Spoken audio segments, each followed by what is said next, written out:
ఇప్పటి వరకు చక్కగా కార్యక్రమాలన్నీ జరిగాయి. అలాగనే ఈ దినము దేవుని యొక్క వాక్య సందేశాన్ని అందించే అవకాశం మరి దేవుడిచ్చినందుకు మొదటిగా దేవునికి నా హృదయపూర్వక స్తుతులు స్తోత్రాలు తెలియజేస్తూ ఉన్నాను. అలాగనే సంఘ కాపరులు మరి సీనియర్ దైవజనులు రెవరెండ్ పాల్ రజాయ్ గారికి నా హృదయపూర్వక వందనం తెలియజేస్తున్నాను. అలాగే ఆహ్వానించినటువంటి రెవరెండ్ బి సంతోష్ కుమార్ గారు అయ్యగారికి అమ్మగారికి కూడా నా హృదయపూర్వక వందనాలు తెలియజేస్తున్నాను. ఈ ప్రార్థనా కూడికలకు వచ్చిన మీ అందరికీ కూడా మరొకసారి ప్రభు అయిన యేసుక్రీస్తు నామములో శుభములు తెలియజేస్తూ నా హృదయపూర్వక వందనాలు మీ అందరికి కూడా తెలియజేస్తున్నాను. ఉపవాస ప్రార్థనా కూడికల్లో ప్రతిదినము కూడా ఉపవాసముల గురించి ప్రార్థనల గురించి దేవుని యొక్క వాక్యం ద్వారా మనం ధ్యానిస్తూ ఉన్నాం. మరి ఈ దినము కూడా దేవుడు మీతో మాట్లాడనయ్యున్నటువంటి అంశం ఏమిటంటే పశ్చాత్తాపం. యోవేలు గ్రంథంలో 2వ అధ్యాయము 12-13 వచనాలు ఒకసారి చదువుకుందాం. 12వ వచనం 13వ వచనం. యోవేలు గ్రంథము 2వ అధ్యాయము 12వ వచనము 13వ వచనం. ఇప్పుడైనను మీరు ఉపవాసం కన్నీరు విడిచుచు దుఃఖించుచు మనఃపూర్వకముగా నా యుద్ధకు రమ్మంటున్నాడు ఆయన. ప్రార్థన చేసుకుందాం.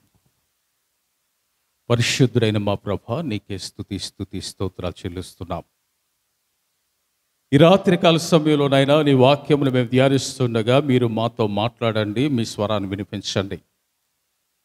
మరొకసారి నన్ను మీ సిలువ చాటును మరుగుపరచమని వేడుకొంచున్నాం. మీ యొక్క ఆత్మాభిషేకంతో నన్నును మీ బిడ్డలందరినీ కూడా అభిషేకించమని వేడుకొంచున్నాం. నేను కాదు నైనా మీరే మాట్లాడండి. నా స్వరము కాదునైనా మీ స్వరాన్ని వినిపించండి. మీ బిడ్డలకునైనా ఏ వాక్యము అవసరమో, ఏ మాటలు అవసరమో ఆ మాటల ద్వారా ప్రభా మీ బిడ్డలు ఆధ్యాత్మికంగా బలపడి ఆశీర్వదించబడులాగున నీ కృపచేత మరొకసారి నన్ను సిలువ చాటును మరుగుపరచమని మీరే మాట్లాడి మీరే మహిమ పొందమని యేసు నామములో అడిగి వేడుకొంచున్నాం తండ్రి, ఆమేన్. దేవుని స్తోత్రం. దేవునికి మహిమ కలుగును గాక. ప్రియమైన దేవుని బిడ్డలారా, పశ్చాత్తాపములో అనేక ఆశీర్వాదాలు ఉన్నాయి. ఇక్కడ యోవేలు ప్రవక్త రాయబడినటువంటి ఈ వచనాల్లో 12-13 వచనాలు మనం చదువుకున్నాం. యోవేలు గ్రంథము 2వ అధ్యాయము 12-13 వచనములు. దుఃఖించుచు మనఃపూర్వకముగా నా యొద్దకు రండి అన్నాడు. తిరిగి రండి. దుఃఖించుచు. ఈ మాటలు మనం ఒకసారి రాత్రికాల సమయంలో మనం ధ్యానిస్తే యెషయా గ్రంథంలో 55వ అధ్యాయము 7వ వచనం ఒకసారి చదువుకుందాం. యెషయా 55:7 వచనం. భక్తిహీనులు తమ మార్గములను విడువవలెను, దుష్టులు తమ తలంపులను మానవలెను. వారు యెహోవా వైపు తిరిగిన ఎడల ఆయన వారి యందు జాలిపడును. దేవుని స్తోత్రం. హల్లెలూయా. ప్రభు అయినటువంటి దేవాది ప్రవక్త ద్వారా చెప్పబడుతున్నటువంటి హెచ్చరికగా చెప్పబడుతున్నటువంటి మాటలు ఇవి.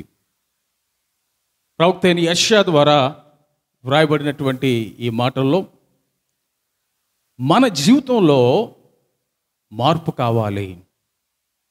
పశ్చాత్తాపము అనేది ఎప్పుడు వస్తుంది అంటే, మనము పాపము చేస్తున్నప్పుడు, పాపములో జీవిస్తున్నప్పుడు, పాపములో ఆ వ్యక్తికి సుఖము, పాపములో ఆ వ్యక్తికి సౌకర్యము, పాపములో ఆ వ్యక్తికి సంతోషము ఉన్నంత కాలము పాపములో కొనసాగుతూనే ఉంటాడు.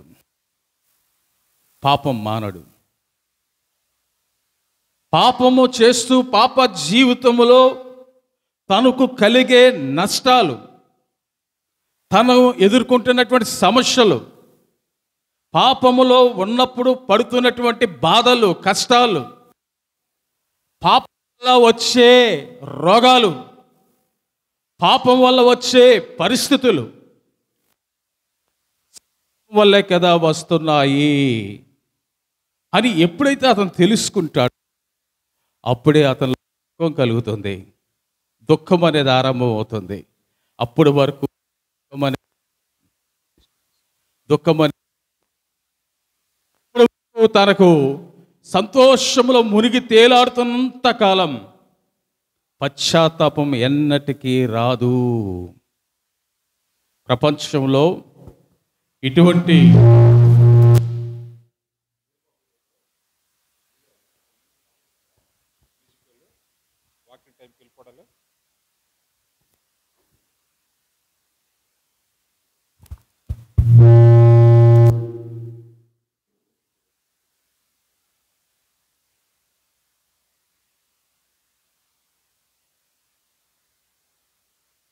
Praise the lord. హల్లెలూయా, హల్లెలూయా, హల్లెలూయా.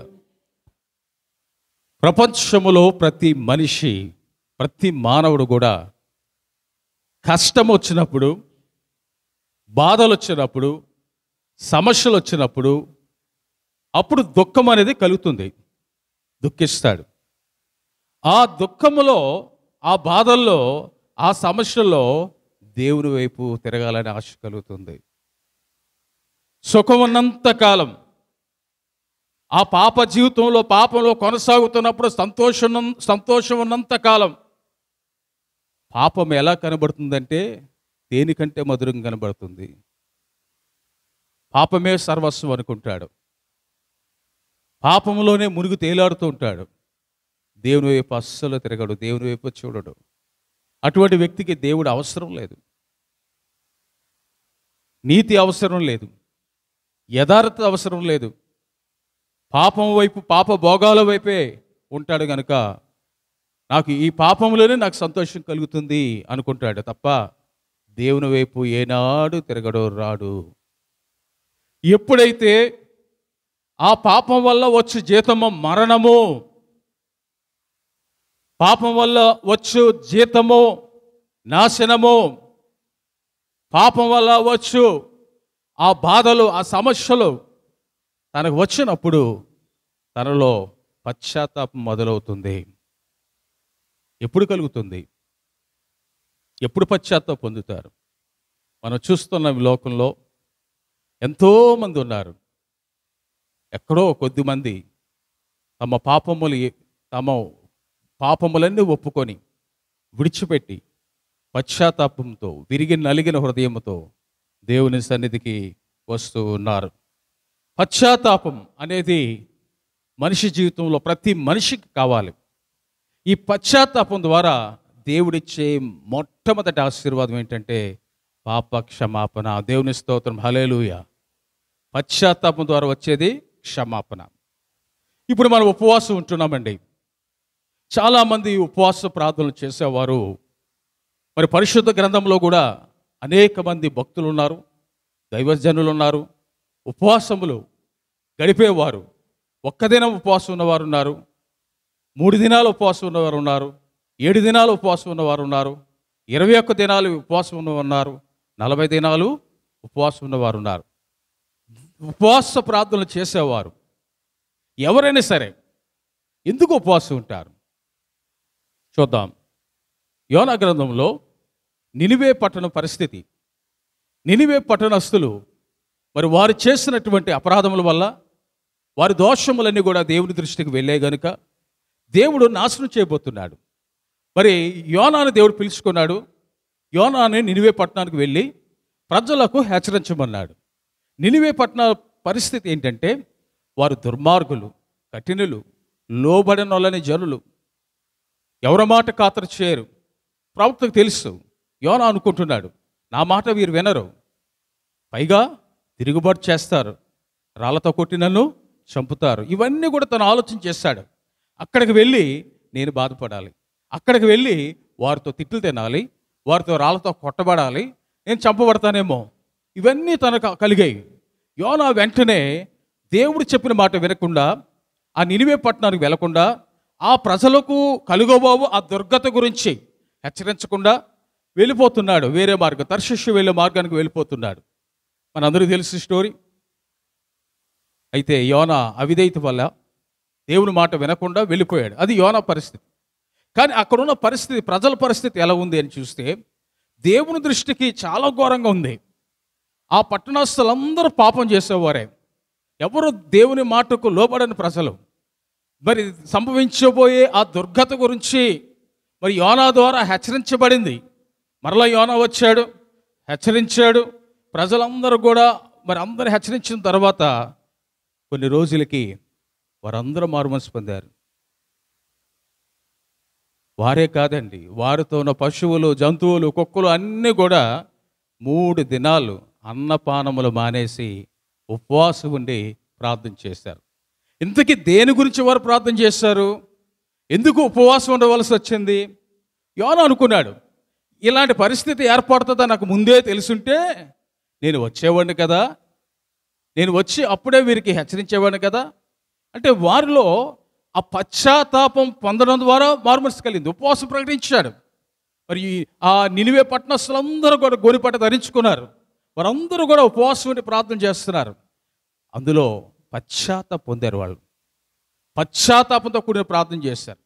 అంటే ఉపవాసం దేనికి? చాలామంది ఉపవాస ప్రార్థన చేస్తుంటారు. ఆచారయుక్తంగా కొంతమంది చేస్తారు. ఉపవాస ప్రార్థన కనుక చేయాలని చేస్తుంటారు. అసలు ఏంటి ఉపవాసంలో ఉన్నది ఏమిటి? మొట్టమొదటిది, ఉపవాస ప్రార్థనలు చేసేటప్పుడు మొట్టమొదట మనం పశ్చాత్తాపం పొందాలి. పశ్చాత్తాపం పొందడానికి ఉపవాసం. ఈ పశ్చాత్తాపం పొందడానికి ఎన్ని రోజులు ఉంటావు నీ ఇష్టం. అది నువ్వు అనుకున్న, నువ్వు ఉండగలిగిన ఆ దినాలు మంచినీళ్ళు తప్ప ఏం తీసుకోకూడదండి ఉపవాసం. కొంతమంది ఎలా ఉంటారు ఉపవాసాలంటే, స్వార్థపూరితమైన ఆలోచనలు కలిగి వారికి మంచి భవిష్యత్తు కొరకు, ధనార్జన కొరకు, ధనవంతులు అవ్వాలని, లేకపోతే ఈ లోక సంబంధమైన ఆశల నిమిత్తం, సౌకర్య నిమిత్తం కారు కొనుక్కోవాలి, బంగ్లా కట్టుకోవాలి, లేకపోతే మంచి ఉద్యోగాలు సంపాదించాలి, వీటి కోసం ఉపవాసం ఉంటే ప్రార్థన చేస్తుంటారు కొంతమంది. అసలు మొదట నువ్వు చేయవలసింది ఉపవాసం దేని కొరకు? పశ్చాత్తాపం విషయంలో. ఉదాహరణకి అపోస్తలుడైన పౌలు, అతడు సౌలుగా క్రైస్తవులను హింసిస్తూ, బాధపెడుతూ, క్రైస్తవులకు వ్యతిరేకంగా జీవిస్తూ, క్రైస్తవుల్ని హింసిస్తూ ఉన్న దినాల్లో సంఘము పౌలు గురించి ప్రార్థన చేసింది. అంటే సౌలు గురించి ప్రార్థన చేసింది. క్రైస్తవులందరికీ శత్రువుగా ఉన్నాడు సౌలు. సౌలుకి వ్యతిరేకంగా ప్రార్థన చేయలేదు. కన్నీరు కారుస్తూ కొంతమంది సహోదరులు ఉపవాసాలు ఉండి ఆ వ్యక్తి మార్పు కోసం కూడా ప్రార్థన చేశారు. అటువంటి సౌలు యేసుక్రీస్తు ప్రభు ద్వారా దర్శించబడి, అనగా దమస్కు మార్గములో యేసుక్రీస్తు ప్రభు వారు డైరెక్ట్గా ఆయన కనబడ్డారు. సౌలా సౌలా నా నేల నీవు హింసిస్తున్నావు. వెంటనే లోబడ్డాడు. ప్రభువా అని, యేసుక్రీస్తు ప్రభువే తను దర్శించాడని వెంటనే గ్రహించగలిగాడు. చూపు పోగొట్టుకున్నాడు. తర్వాత తిన్ననని వారి వీధిలో ఉన్న అననీయ అనే ఒక శిష్యుడు, ఒక భక్తుడు అతని ఇంటికి చేర్చబడ్డాడు. అక్కడ 3 దినములు అన్నపానములేమియు పుచ్చుకొనక, ఆ 3 దినాలు ఉపవాసం ఉండి ప్రార్థన చేస్తున్నాడు. ఆ ప్రార్థన అంతా పశ్చాత్తాపంతో కూడిన ప్రార్థన. తాను ఇంతవరకు ఎన్ని తప్పులు చేశాడో, ఎన్ని పాపాలు చేశాడో, క్రైస్తవులను ఏ విధంగా హింసించాడో, ఆనాటి దేవుని బిడ్డలైన శిష్యుల్ని ఏ విధంగా హింసించాడో, స్టెఫన్ను ఏ విధంగా చంపించాడో, తాను చేసిన ప్రతి పాపాన్ని తల్లి గర్భములో పుట్టిన మొదలుకొని ఈ లోకములో జీవించిన మొదలుకొని ఆ రోజు వరకు తాను చేసిన పాపాలన్నింటినీ ఒప్పుకుంటున్నాడు. ఈ మూడు దినాలు పశ్చాత్తాపంతోనే గడిపాడు. తర్వాత అననీయ వచ్చాడు, చేతులుంచాడు, ప్రార్థించాడు, అభిషేకించాడు, పరిశుద్ధాత్మతో నింపబడ్డాడు. పశ్చాత్తాపం. ఉపవాసమును ఉంటున్నావంటే నీవు ఉపవాస ప్రార్థనలో ముందు నువ్వు పడాల్సింది పశ్చాత్తాపం. నువ్వు పశ్చాత్తాప పడకుండా, దేవుని సన్నిధిలో ఒప్పుకోకుండా, పాప క్షమాపణ పొందకుండా నువ్వు ఎన్ని ప్రార్థనలు చేసినా ఆ ప్రార్థనలు అందరూ గాలిలోనే ఉంటాయి తప్ప దేవుని సన్నిధికి చేరవు. దేవుడు అంటున్నాడు, మీ మొరను నేను వినను, నా చెవులు మూసుకుంటాను, నా కన్నులు కప్పుకుంటాను అంటున్నాడు. ఎందుకంటే మీరు చేతులెత్తి ప్రార్థన చేస్తున్నా మీ చేతుల్లో ఏమున్నాయి? రక్త మరకలు, పాప మరకలు. పాపాన్ని ఒప్పుకోకుండా, పాప క్షమాపణ లేకుండా, అనగా పశ్చాత్తాపం లేకుండా నీవు ఎన్ని దినాలు ఉపవాసం ఉన్నా వ్యర్థం. చాలామంది అనుకుంటారు 40 దినాలు ఉపవాస ప్రార్థన ఉన్నాం. ఎప్పుడు? లెంట్ డేస్లో ప్రార్థన కూటాలు జరుగుతుంటాయి. 40 దినాలు ఉపవాసం ఉన్నావంట. ఎక్కడ ఉన్నారు ఎవరు? అది ఉపవాసం కాదు. నువ్వు 40 దినాలు కరెక్ట్గా మంచి నీళ్ళు తప్ప ఏమీ తీసుకోకుండా 40 దినాలు ఉండగలిగితే నీ శరీరం ఆత్మకు లోబడుతుంది, శరీరం నలగొట్టబడుతుంది, శరీరం బలహీనమవుతుంది, కృషించిపోతుంది.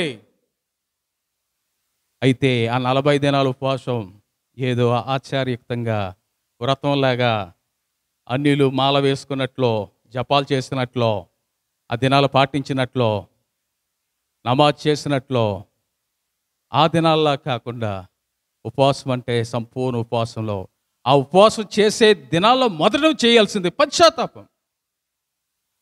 నేనేం పాపాలు చేయట్లేదండి, నేనెందుకు పశ్చాత్తాపడాలను? చాలామంది అనుకుంటారు నేనేం పాపం చేయలేదు అని. ఏ పాపం చేసావో చేయలేదో కానీ పశ్చాత్తాపం అన్నది మాత్రం పడాలి. ఉపవాసంలో మొట్టమొదటి మనం చేయవలసింది పశ్చాత్తాపంతో కూడిన ప్రార్థన మనం చేయాలి. దేవుని సన్నిధికి వచ్చినప్పుడు మనల్ని పరీక్షించుకోవాలి. దేవుడు మనతో మాట్లాడతాడు, మనలో పాపాలు చూపిస్తాడు, మన అతిక్రమాలన్నీ ఆయన దృష్టికి కనబడతాయి కనుక, ఆయన పరిశోధించేవాడు కనుక, మన హృదయాన్ని పరిశోధించేవాడు కనుక ఆయనే మనకు బయలుపరుస్తాడు. వాక్యం ద్వారా దేవుడు మాట్లాడతాడు, సేవకుల ద్వారా దేవుడు మాట్లాడతాడు, మనం హెచ్చరిస్తాడు. అప్పుడైనా సరే మనం పశ్చాత్తాపం పొందాలి. ఉపవాసంలో మొట్టమొదటి మనం పశ్చాత్తాపం పొందితే మనకు అనేక ఆశీర్వాదాలు కలుగుతున్నాయి. దావీదు లాంటి గొప్ప భక్తుడు, దావీదు గొప్ప యుద్ధవీరుడు, అంత యుద్ధవీరుడో ప్రార్థనాపరుడు.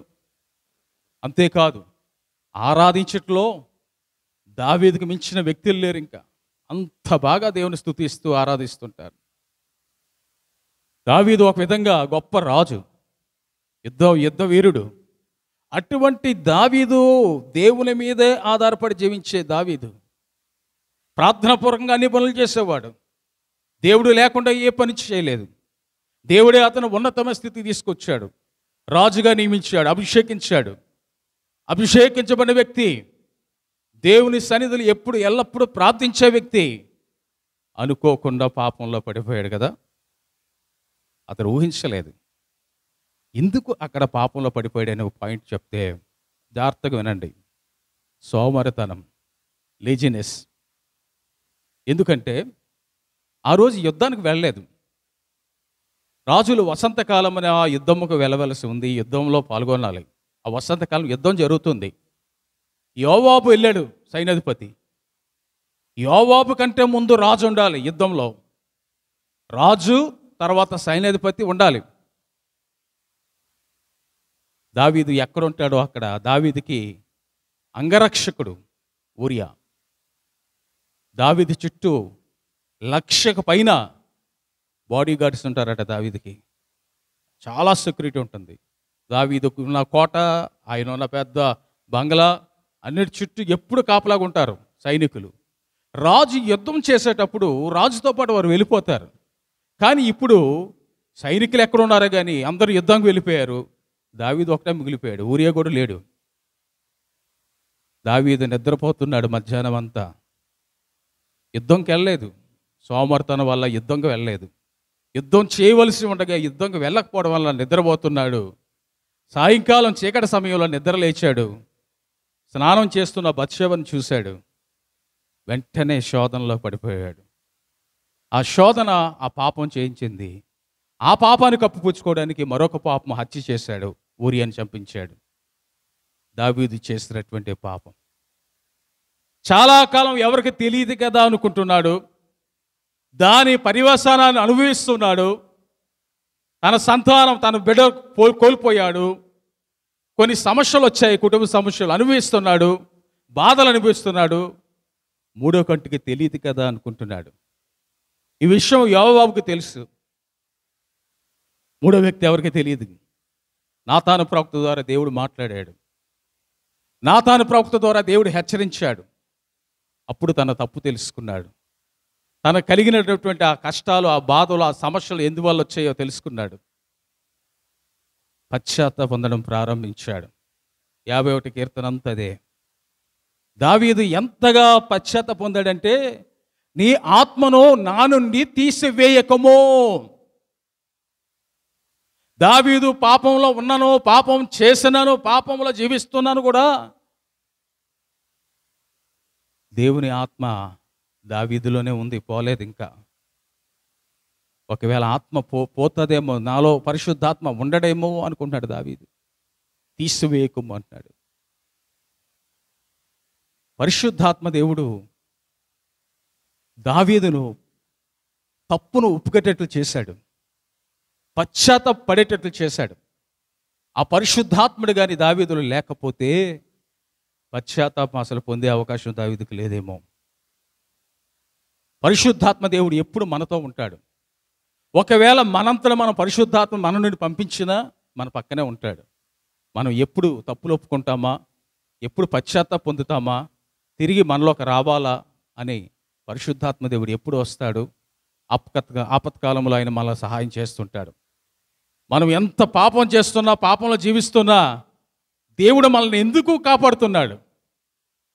దేవుడు మనల్ని అనేక బాధల నుంచి ఎందుకు తప్పిస్తున్నాడు? అనేక రోగాల నుంచి, అనేక సమస్యల నుంచి ఎందుకు తప్పిస్తున్నాడు? మనల్ని ఎందుకు కాపాడుతున్నాడంటే ఆయన మనం విడిచిపెట్టాలని ఇష్టపడడు.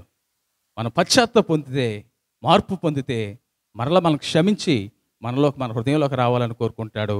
దావీదు విషయంలో కూడా దేవుడు అలాగే చేశాడు. దావీదు పశ్చాత్తాపం పొందాడు.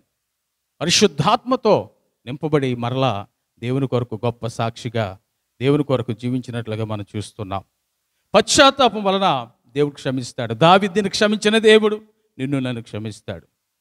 దావీదు అంతటి ఘోరమైన పాపం చేయకపోయినా మనం అనుకుంటాం లోకంలో ఉన్నటువంటి పాపాలు ఆ మూడే కనబడుతుంటాయి మనకు. అవే కాదండి, చాలా పాపాలు ఉన్నాయి. నేత్రాశ, జీవపడము, శరీరాశలన్నీ పాపాలు. మత్సరము, కుళ్ళు, అసూయ పాపమే. ఎదుటివారి గురించి ఏడవడం పాపమే. ఇతర గురించి మరొకరి చాడీలు చెప్పడం పాపమే. ఇతరు గురించి చెడ్డ సాక్ష్యం చెప్పడం పాపమే. కోపం పాపం, తగ్గింపు లేని తినం పాపం, గర్వం పాపం. ఎన్నో పాపాలు ఉన్నాయి. ఇవన్నీ మన పాపాల్లో కనబడవు. మనకెంతసేపు పెద్దవే, త్రాగుడు, దొంగతనము, వ్యభిచారం, ఈ మూడే పాపాల్లో కనబడతాయి. లంచం తీసుకోవడం పాపం, కట్నం తీసుకోవడం పాపం, ఇంకా చెప్పాలంటే ఎన్నో ఉన్నాయి. ఇవన్నీ పాపాలుగా మనకు కనబడట్లేదు. మనం కాంప్రమైజ్ అయిపోతున్నాం. మనం అనుకుంటున్నాం మన పాపం కాదని. దైవ సేవకులు దూషించిన పాపం. డైరెక్ట్గా దూషించకపోయినా మనసులో నీవు దైవ సేవకుడు గురించి, దేవుని సేవకుడు గురించి నీవు రకరకాలుగా అనుకోవడం కూడా, నీ మనసులో అనుకోవడమే పాపం. దైవ సేవకుడే కాదు, నీ తోటి వ్యక్తులు ఎవరైనా సరే లోపల మనసులో ఒకలాగా మాటలు మాట్లాడుకోవడం. పైన హా బ్రదర్, ప్రైజ్ లార్డ్ బ్రదర్ అని పైకి అనొచ్చు, ప్రైజ్ లార్డ్ సిస్టర్ అని పైకి అనొచ్చు. లోపల రకరకాల కుట్రలో, లోపల ఆలోచనలో. నీ హృదయాన్ని పరిశోధించి దేవుడు, నీ మనసును తెలుసుకునే దేవుడు నీ అంతరంగంలో నీవేం అనుకుంటున్నావో, వ్యభిచారము కంటే మోహపు చూపు ఇంకా ఘోరమైన పాపం అన్నాడు. అలాగనే నీ ఆలోచన చెడ్డది. ఒకవేళ నీ క్రియలు మంచివి కనబడుతున్నా నీ ఆలోచన చెడ్డది. ఎందుకో తెలుసా? కొన్నిసార్లు నేను చెప్తుంటాను, నీవిచ్చే సహాయము ఎవరికి తెలియకూడదు.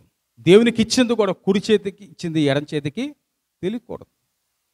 నువ్వు మనుషులకు ఎవరైనా సహాయం చేసావు అనుకో, 10 మందికి చెప్పుకుంటారు. చూసారా, కొంతమంది అనకూడదు కానీ ఫోటోలు దిగుతారు సహాయం చేస్తున్నట్టు. అది మనం అనుకోవచ్చు, కానీ వాళ్ళకి ఏంటంటే నేను సహాయం చేస్తున్నాను, నేను ఇస్తున్నాను అని 10 మందికి చెప్పుకోవడం, అది కూడా దేవుని దృష్టిలో తప్పే.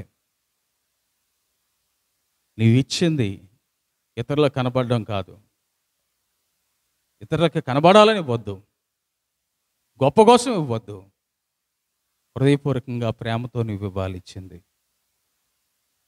ఇంకా చెప్పాలంటే నిన్నివ్వలే నీ పొరుగువాన్ని ప్రేమించు అని ఉంది దేవుని వాక్యంలో. యేసుప్రభు చెప్పిన మాట. నువ్వు నిజంగా నీ పొరుగువాన్ని ప్రేమించేవాడుగా లేకపోతే నువ్వు పాపం చేసేవాడవే, దేవుని యొక్క వాక్యాన్ని అతిక్రమించేవాడవే. నీ ఎదుట ఉన్న నిరుపేదలు, కష్టంలో ఉన్నవారు, బాధల్లో ఉన్నవారు, వారిని నువ్వు పరామర్శించలేకపోతే నువ్వు మంచి సమరుడువు కాదు. రోగులను పరామర్శించకపోతే మంచి సమరుడు కాదు. నువ్వు దేవుని ఆజ్ఞను అతిక్రమిస్తున్నావు కాబట్టి నువ్వు పాపం చేసినట్టే.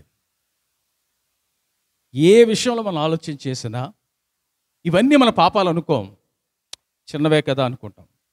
అబద్ధమాడరాదు అని ఆజ్ఞలో ఒక ఆజ్ఞగా మనం చూస్తున్నాం. ఎంతమంది అబద్ధాలు అట్లేదు, ఎన్నో అబద్ధాలు.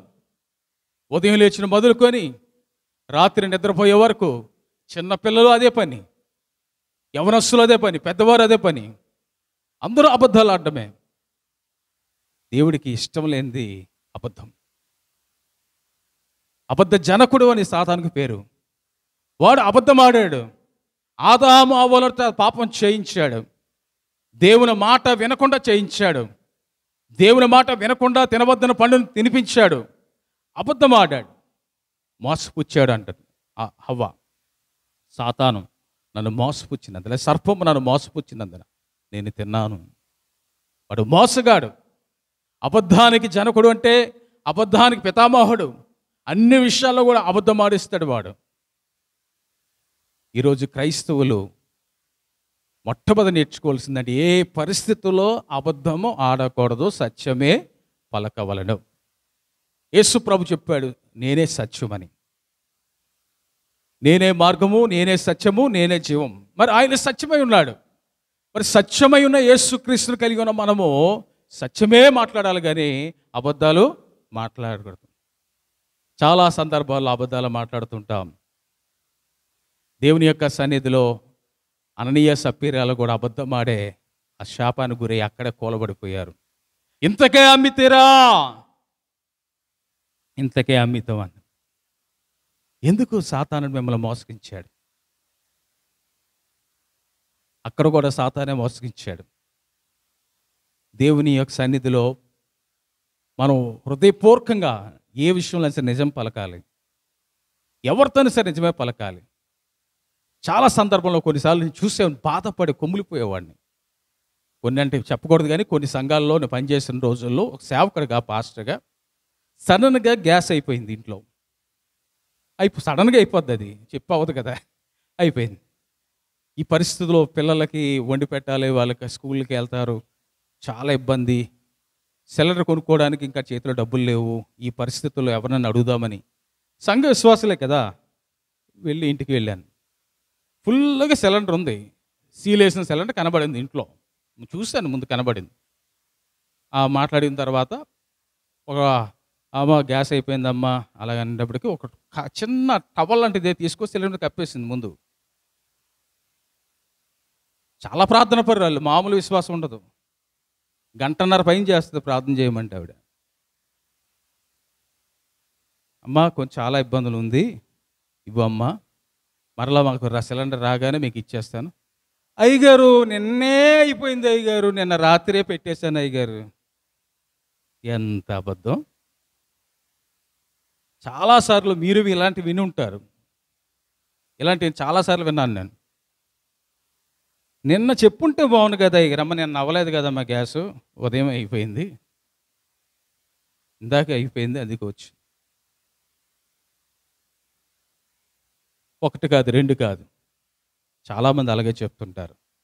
వాళ్ళు అనుకుంటారు ఒకవేళ మేము సిలిండర్ ఇస్తే మాకైపోతే ఎలా అని. కరెక్టే, కానీ అబద్ధం ఎందుకు?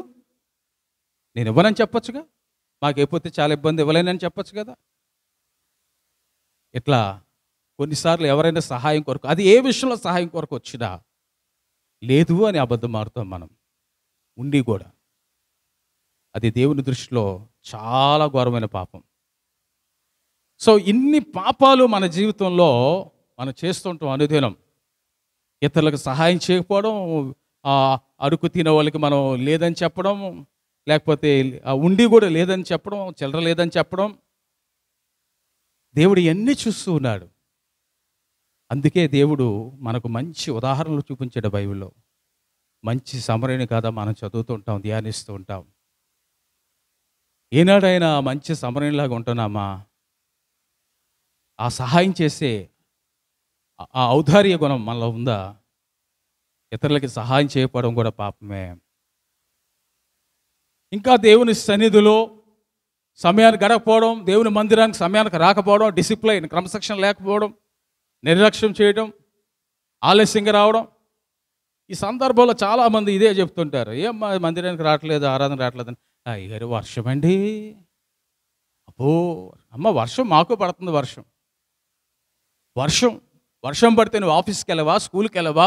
వర్షం పడితే నువ్వు ఉద్యోగానికి వెళ్ళవా? వర్షం పడితే నువ్వు ఏ పనులకు వెళ్ళవా? వర్షం పడితే నువ్వు కిరాణా కొట్టుకు వెళ్ళవా? వర్షం పడితే నువ్వు ఇంక దేనికి వెళ్ళవా? గొడుగులు వేసుకుని వెళ్తావు కదా మందిరాన్ని, గొడుగులు వేసుకుని రావడానికే. ఇలా సాకులు చెప్తుంటారు చాలామంది. ఎండాకాలం ఎండలేండి, వర్షాకాలం వర్షమేండి, చలికాలంలో చలండి. ఎప్పుడు వస్తారు మంది? పోయే కాలంలో వస్తారు. ఇంకంతే. అదొకటి ఉంది, లాస్ట్ కాలం. బాగాలేనప్పుడు, రేపో మాపో చచ్చిపోతాం, డాక్టర్లు చెప్పారు నీ పని అయిపోయింది, ఇంకా అప్పుడు దేవుడు గుర్తుకొస్తాడు.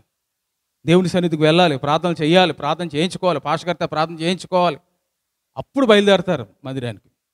అన్నీ సౌకర్యంగా సుఖంగా ఉన్నంతసేపు సాకులు చెప్తుంటారు. ఆ సాకులు చెప్పడం కూడా పాపమే. ఇలా సాకులు చెప్పిన వారు అనేక మంది అనేక విధాలుగా వ్యర్థులైపోయినట్టుగా మనం చూస్తూ ఉన్నాం. కాబట్టి ప్రియమైన దేవుని బిడ్డలారా, ఈ విషయాలు మీకు ఎందుకు చెప్తున్నానంటే ఇవి కూడా మన పాపాలే. కాబట్టి ఏది దేవునికి వ్యతిరేకంగా చేస్తున్నామో, దేవుని వాక్యం వినకపోవడం పాపమే, దేవుని యొక్క వాక్యం ధ్యానించకపోవడం పాపమే, దేవుని యొక్క వాక్యానికి లోబడకపోవడం పాపమే.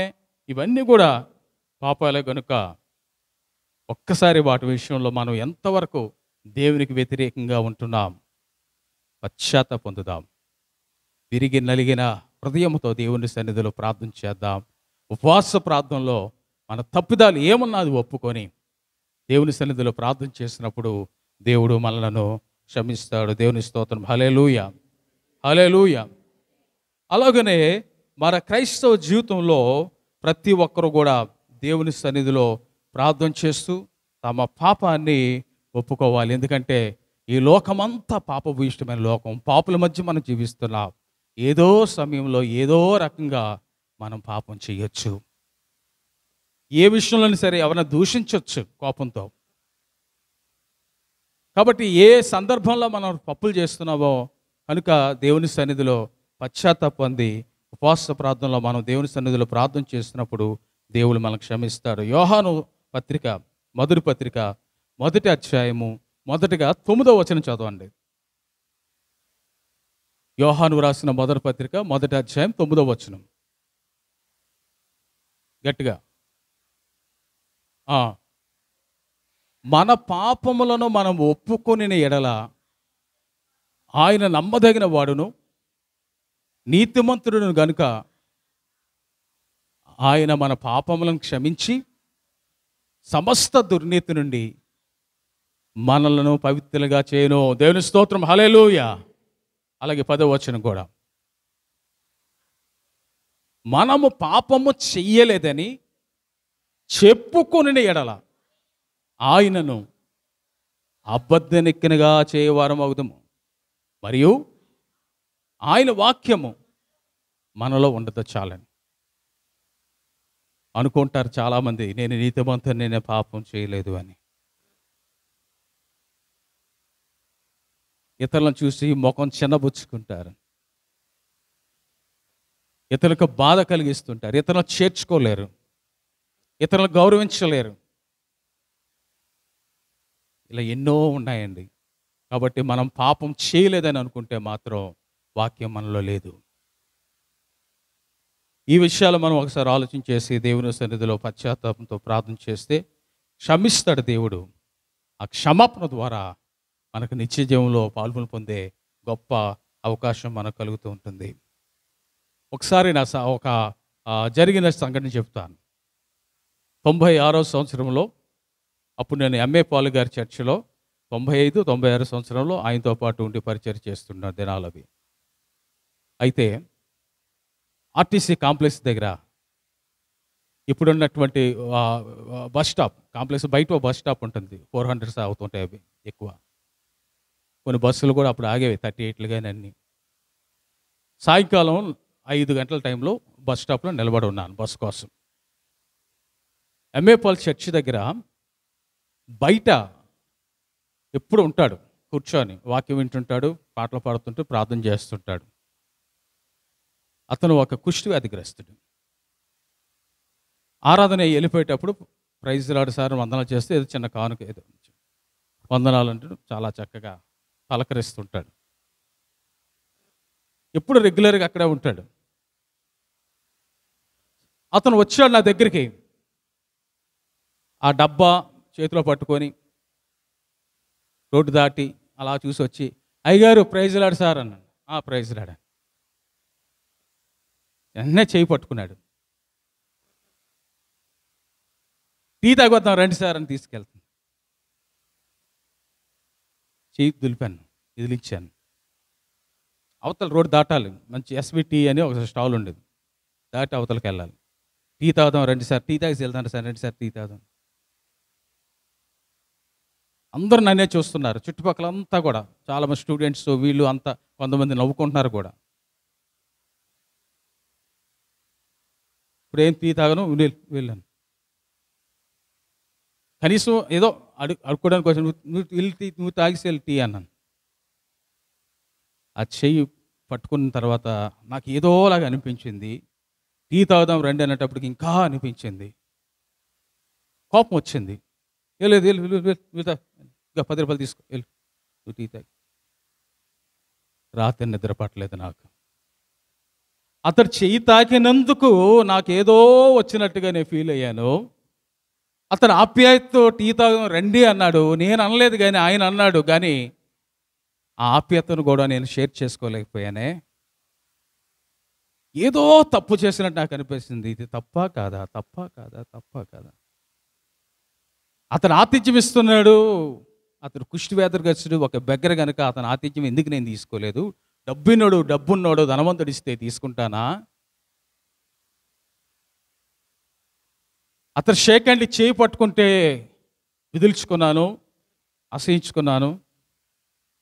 అదే ఒక గొప్పవాడు ధనవంతుడు చేయి పట్టుకుంటే కౌగిలించుకోనా? యేసు ప్రభు వారు ఎంతమందిని ముట్టాడు, ఎంతమందిని కౌగిలించుకున్నాడు, ఎంతమంది కుష్టివాదులను ఆయన ప్రేమించాడు, శుద్ధీకరించాడు. ఎందుకు కుష్టివ్యాధులని నాకు ఏదో పలకరించి ప్రైజ్ రాడని ఏదో ఇచ్చాం, కానీ ఎందుకని? ప్రియమైన దేవుని బిడ్డలారా, చాలా ఏడ్చి ఏడ్చి ఏడ్చి ప్రార్థన చేసి నన్ను క్షమించి ప్రభా తప్పైతని మరలా 2 వారాల తర్వాత ఆ చర్చికి వెళ్ళిన తర్వాత మళ్ళీ ఆ వ్యక్తి కనబడితే ఈసారి సెకండ్ ఇచ్చే వరకు నాకు తృప్తి లేదు. అప్పుడు కానీ నాకు తృప్తి, ఒక సాటిస్ఫాక్షన్. సెకండ్ ఇచ్చాను పూర్తిగా చేపట్టుకొని, తృప్తి అనిపించింది. అమ్మ నా పాపాన్ని నేను దేవుడు నన్ను క్షమించాడు అన్న ఒక గొప్ప ఆనందం కలిగింది నాకు.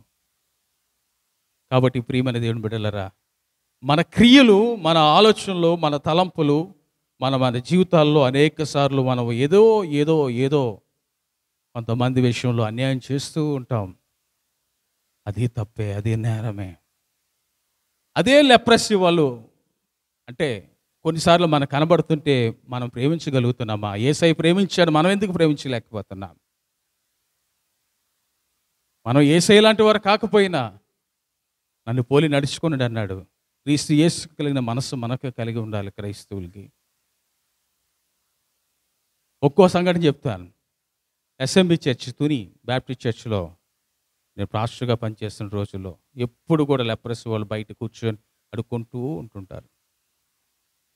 అక్కడ నాసా అని ఒక సంస్థ ఉంది, రామదాస్ గారు. ఆయన లెప్రసీ కాలనీ కట్టించాడు. అక్కడ చాలామందికి ఆ పెన్షన్లు ఇస్తుంటాడు, అన్ని విధాల సౌకర్యం కలిగిస్తుంటాడు. కానీ వాళ్ళు తిరుగుతూ ఉంటారు, వెళ్తూ ఉంటారు. ఆదివారం అయితే చర్చికి వచ్చి బయట కూర్చుంటారు. క్రిస్మస్ వచ్చింది. క్రిస్మస్ రోజు అందరూ మంచి బట్టలు, శుభ్రమైన బట్టలు, కొత్త బట్టలు, తెల్లని బట్టలు వేసుకొని, సార్ ఈ రోజైనా మేము చర్చి లోపలికి రావచ్చా ఈ గారు అన్నారు. ముందు కింద కూర్చుంటాం సార్. ఓ 15 మంది దాకా వచ్చారు. వాక్యం వింటాం సార్, లోపల ఉంటాం సార్, ఈ రోజైనా అలాగే రండి. కింద ప్లేస్ లేదు అసలు, అంత అలాగే మొత్తం చర్చి 1500 మంది గ్యాదర్ అవుతారు, నిండిపోతుంది. సార్ నేనేం చేశానంటే ముందు 2 ఫ్రంట్ బెంచీల్లో కూర్చోమన్నాను వాళ్ళకి. ఇక్కడ అక్కడ కూర్చోండి మీరే. సంఘ నాయకుడు ఒకరు వచ్చారు. ఏంటి వీళ్ళంతా ఎవరు? ఎమ్మెల్యే అశోక్ బాబు గారు వస్తున్నారు, వీళ్ళంతా వస్తారు కూర్చుంటారు. ఏంటి వీళ్ళంతా? బయటికి వెళ్ళి. సార్ అయ్యగారు నేనే కూర్చోమన్నాను. ఏంటి సార్ బాగాలేదు పద్ధతి, అసలు మీరు ఎందుకు వచ్చారు లోపలికి? బయట పోండి. అలా బయటికి వెళ్ళిపోయారు. చాలా బాధ అనిపించింది నాకు. నేనేం నిమిత్తం అతను నేనేం చేయలేను, సంఘ నాయకులే ఏదో చేయాలి. నా తప్పు లేదు ప్రభా, నేను వాళ్ళకి లోపల రప్పించాను, కూర్చోపెట్టాను, కూర్చోమన్నాను. కానీ దృష్టి అంతా వాళ్ళ మీద ఉంది. ఎమ్మెల్యేతో పాటు ఎమ్మెల్యే వెనకతల కుడి భుజం, ఎడం భుజం, గన్మెన్, వీళ్ళు వాళ్ళు, ఆ ఎమ్మెల్యే వెనకతల కొంతమంది రాజకీయ నాయకులు అంతా వచ్చి తర్వాత కూర్చున్నారు.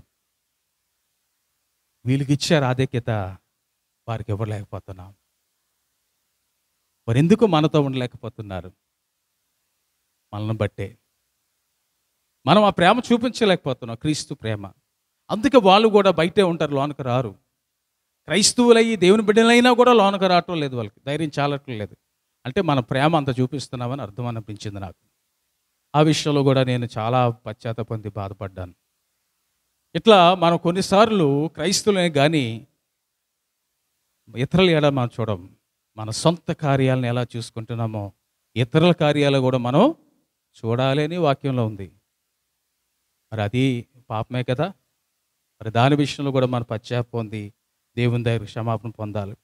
రెండవ బ్లెస్సింగ్ చూద్దాం, రెండవ ఆశీర్వాదం. పశ్చాత్తాపం ద్వారా మొట్టమొదటిది క్షమాపణ. రెండవ అంశానికి వస్తే పశ్చాత్తాపం ద్వారా మన యొక్క జీవితంలో జీవం అనేది మనకి కలుగుతుంది. జీవించే జీవితం, నిత్య జీవం మనకు కలుగుతుంది. పరిశుద్ధ గ్రంథంలో మనం చూస్తే యెహెజ్కేలు గ్రంథం 18వ అధ్యాయం 21వ వచనం. యెహెజ్కేలు 18:21. అయితే దుష్టుడు తాను చేసిన పాపములన్నిటిని విడిచి నా కట్టడలన్నిటిని అనుసరించి, నీతిని అనుసరించి, న్యాయమును జరిగించిన ఎడల అతడు మరణము నొందడు, అవశ్యముగా అతడు బ్రతుకును. అంటే ఇంకా అతనికి చావు లేదని అర్థం. మరణము నొందడు, నిత్య జీవం పొందుతాడు. నిత్య మరణం పొందడు, నిత్య జీవం పొందుతాడు.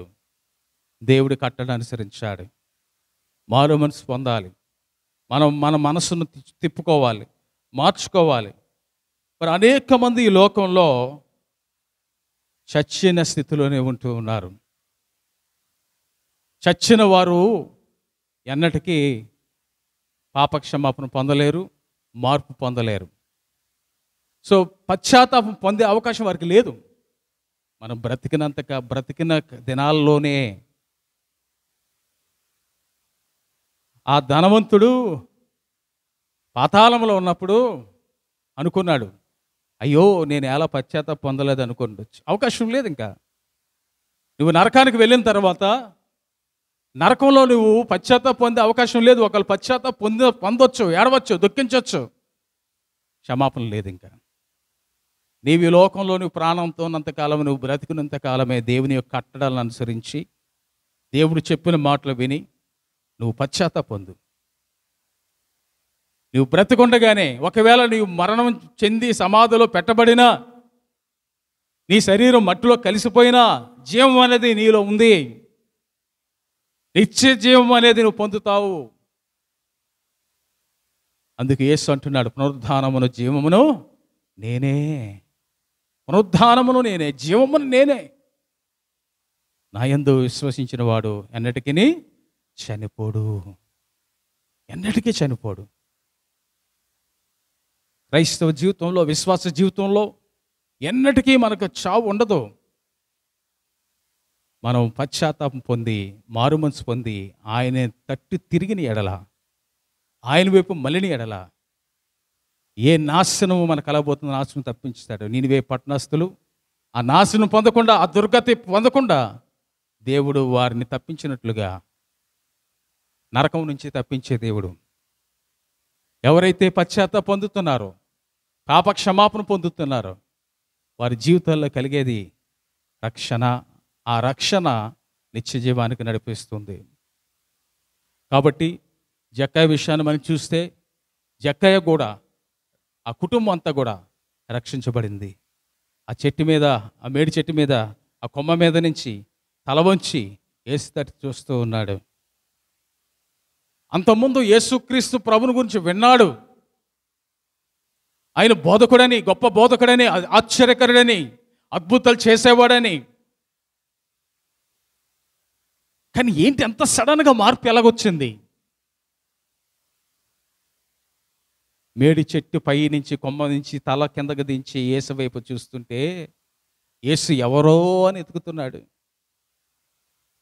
శిష్యులతో పాటు జనసమూహం మధ్య యేసుక్రీస్తు ప్రభువారు నడుస్తూ వస్తూ, అందరు హృదయాలు తెలిసిన వాడు గనుక, చెట్టు మీద ఉన్న జక్కయ్య హృదయం కూడా ఆయన తెలుసు గనుక, జక్కయ్య కళ్ళల్లో కళ్ళు పెట్టి చూసి తలపైకెత్తి చూసేటప్పటికీ జక్కయ్యలో ఎనలేని మార్పు. ఆయన చూపులోనే స్వస్థత, ఆయన చూపులోనే మార్పు, ఆయన చూపులోనే పశ్చాత్తాపం. ఆయన జక్కయ్య చూడగానే పశ్చాత్తాపం కలిగింది. జక్కయ్యకు ఎంతగా మార్పు కలిగింది. జక్కయ్యా చెట్టు దిగు, నేడు నేను నీ ఎంట నుండవలసి ఉంది. చెట్టు దిగేశాడు.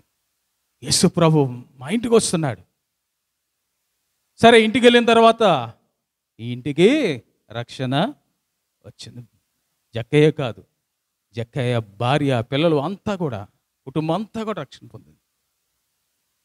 అతడు పడినటువంటి ఆ పశ్చాత్తాప ఫలితము, ఎవరి దగ్గర అయితే అన్యాయంగా తీసుకున్నాడో అదంతా కూడా తిరిగి చెల్లించాడు. దేవుడికి ఇవ్వాల్సిన దేవుడికి ఇచ్చాడు. దీంట్లో మనం చూస్తున్నాం, పూర్తిగా జక్కయ్యలో ఆ మార్పుకి కారణం పశ్చాత్తాపం కనబడుతుంది. పాపాలు విడిచిపెట్టడం కనబడుతుంది జక్కయ్యలో. ఎప్పుడైతే నువ్వు పశ్చాత్తాపం పొందుతున్నావో దేవుడు తప్పకుండా నిన్ను క్షమిస్తాడు. చాలామంది అనుకోవచ్చు, ఎన్నిసార్లు పశ్చాత్తాపం పొందుతామండి అని. ఎన్నిసార్లైనా పొందొచ్చు పశ్చాత్తాపం. నువ్వు పాపం చేసినప్పుడల్లా పొందొచ్చు పశ్చాత్తాపం. అలాగని పాపం చేస్తూ పశ్చాత్తాపొందు, పాపం చేస్తూ పశ్చాత్తాపొద్దు. ఈ రోజుల్లో ఒకటి ఉంది, ఏంటంటే చాలామంది అనుకుంటారు, నేను ఒకసారి ఒక వాక్యం ద్వారా దేవుడు నాతోనే మాట్లాడాడు. రెయిన్హార్డ్ బోంకే గారు, రెయిన్హార్డ్ బోంకే గారు, ఆయన హైదరాబాద్లో మీటింగ్స్ అవుతున్నప్పుడు ఆయన మెసేజ్లో ఇది చెప్పాడు అనమాట. ఈయన, మీరు లోపల ఉన్నవి బయట వారికి తెలియదు, లోతుస్తులు ఎలా ఉంటాయో బయట వారికి తెలియదు. బయట మాత్రం మీరు చక్కగా ముస్తాబాయి మేకప్లు చక్కగా ఉంటారు కదా అన్నాడు. అంతరంగాన్ని పరిశోధించేవాడు దేవుడు. నీ లోపల సంగతే ఎవరికి తెలియదు, కానీ అంతరంగాన్ని పరిశోధించేవాడు దేవుడు. లోపలికి తెలుసుకున్నాడు దేవుడు. దేవుడి ఎదుట ఏ పాపం దాగదు. ఒకవేళ నువ్వు అనుకోవచ్చు, ఒకప్పుడు నేను క్షమాపణ పొందాను, మారు మనసు పొందాను, దేవుడు నన్ను క్షమించాడు అంటే రక్షించబడిన వారి పరిస్థితి. రక్షించబడ్డాను, మరలా పాపం చేసేసాను, మరలా తప్పు చేశాను, మరలా పాపంలో పడిపోయాను, ఈసారి దేవుడు క్షమిస్తాడా లేదా? నీతిమంతుడు 7 మార్లు పడునను తిరిగి లేచును. మరలా క్షమాపణ పొందు. ఎందుకంటే నేను దేవుని సేవకి వెళ్ళే ముందు రోజుల్లో 92వ సంవత్సరంలో పశ్చాత్తాపం పొంది ఏడ్చి కన్నీరు కార్చి ప్రార్థన చేసి ఉపవాసాలు ఉండి దేవుని పరిచర్య నిమిత్తం ఆంధ్ర క్రైస్తవ దైవేది కళాశాలకు వెళ్ళిపోయాను. మొదటి 6 నెలలు బాగానే ఉన్నాను. అనుదినము ప్రార్థన చేసుకుని, ఉదయకాలం ప్రార్థన చేసుకుని, రాత్రి ప్రార్థన చేసుకుని, ధ్యానించడం అన్నీ చేస్తుండేవాడిని. కాలేజీలో లైఫ్ స్టైల్ మళ్ళీ మారిపోయింది. కాలేజీలో స్టూడెంట్ చాలామంది మారుమనసు పొంది రాలేదు. రక్షణ లేకుండానే వచ్చేసిన వాళ్ళు, మారుమనసు పొందిన వాళ్ళు, ఒక ఉద్యోగం కొరకు జాబ్ రీత్యా ట్రైనింగ్ అవుతున్నామని వచ్చేవారు. ఎవరి జీవితంలో కూడా మార్పు కనబట్టలేదు, ఆ రక్షణ కనబట్టలేదు. నేను అనుకున్నాను బైబిల్ కాలేజీ దేవుని యొక్క సేవకులు, దేవుని దూతలు అందరూ ఉంటారు, ఎంతో ఆనందం, ఎంతో సంతోషం అనుకున్నాను. కానీ అక్కడ పరిస్థితులు చూసిన తర్వాత 3 నెలలకే నా బ్యాగ్ సర్దేసుకున్నాను. అప్పుడు ప్రొఫెసర్ అన్నాడు, బాబు వెళ్ళొద్దు, నీవు దేవుని సేవకుడిగా తర్ఫీదు పొంది మరలా నువ్వు సంఘాల్లోకి వెళితే సంఘాల్లో అలాగే ఉంటారు ప్రజలు. నువ్వు పాపుల మధ్యకే వెళ్తావు, పాపుల మధ్య ఉంటావు, పాపుల మధ్య జీవిస్తావు. అప్పుడేం చేస్తావు పరిస్థితి?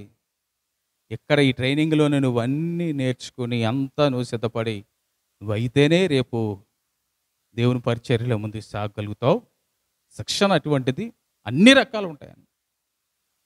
సో మొదటి సంవత్సరం 3 నెలల పరిస్థితి ఇంకా నాలో తగ్గిపోయింది. ఇంకా ప్రార్థనా జీవితం తగ్గిపోయింది. లౌకికమైన స్థితి వచ్చాను ఇంకా వాళ్ళతో పాటు. ఒకప్పుడు దేవుని సేవకి వెళ్ళక ముందు యవనస్తుడిగా, అంటే ఇంటర్మీడియట్ స్టేజ్లో కానీ ఈ టైంలో ఎలా ఉన్నానో ఒక స్టూడెంట్లాగా మారిపోయాను. మరలా లోకరీత్యా గొడవలు పడడం, కొట్లాటకు వెళ్ళడం, ఇతరులతో కొట్టడం, దూషించడం, ఇవన్నీ. సెకండ్ ఇయర్ అలాగే గడిచిపోయింది పిల్లలు. సెకండ్ ఇయర్ గడిచిపోయింది. నాకు తెలుసు నేను సంపూర్ణంగా లేను దేవుళ్ళని. దేవుడు క్షమించడేమో, దేవుడు క్షమించడేమో, ఇంకా నా లైఫ్ ఇంతేనేమో. ఒకసారి క్షమించాడు దేవుడు, పశ్చాత్తాపం పొందాను, సేవకు వచ్చాను. ఇప్పుడు మరలా లోకరీత్యా జీవిస్తున్నాను. దేవుడు నాకు క్షమించడేమో అనుకున్నాను. సో అలా అనుకున్న రోజుల్లో ప్రీచింగ్ టూర్కి వెళ్ళాల్సి వచ్చింది. గుంటూరు జిల్లా పొన్నూరు ప్రీచింగ్ టూర్కి వెళ్ళేటప్పుడు మా టీం అంతా 10 మంది, ఒక ప్రొఫెసరు, 10 మంది స్టూడెంట్స్. వీళ్ళంతా కూడా ఏం చేశారంటే మొదటి రోజు ఆ ప్రీచింగ్ టూర్లో ప్రతిరోజు కూడికలు ఉంటాయి. మొదటి రోజు నాతో మాట్లాడమన్నారు. నువ్వే మాట్లాడు, వాక్యం చెప్పు అన్నారు. వెళ్ళాను. ఇంచుమించు 200 మంది ఆ సంఘంలో కాంగ్రిగేషన్ ఉన్నారు. లూథరన్ చర్చ్ అది. అది కాక హైదరాబాద్ నుంచి దైవ సేవకులు వస్తున్నారు, సభలకు రండి అని మైక్ సిస్టమ్ ద్వారా మొత్తం అనౌన్స్మెంట్ చేసి 2-3 రోజులు తిరిగారట. ఏసన్న గారి సంఘానికి సభ్యులు కూడా వాళ్ళు చాలామంది వచ్చేసారు, హైదరాబాద్ నుంచి వస్తున్నారు కదా అని. అంతమందిని చూసిన తర్వాత నా కాలేజీ చెయ్యి ఆడలేదు. First time. అప్పటి వరకు స్టూడెంట్ కాలేజీలోనే ఉన్నాం. వాక్యం చెప్పడం నాకు రాలేదు, భయపడిపోయాను. పరిశుద్ధాత్మ నడిపింపు లేదు. ఏం చెప్తున్నా నాకే అర్థం కావటం లేదు.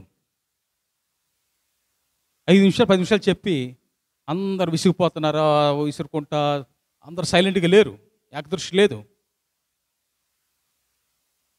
చెమటలకు పెట్టేస్తున్నాయి, భయమేస్తుంది.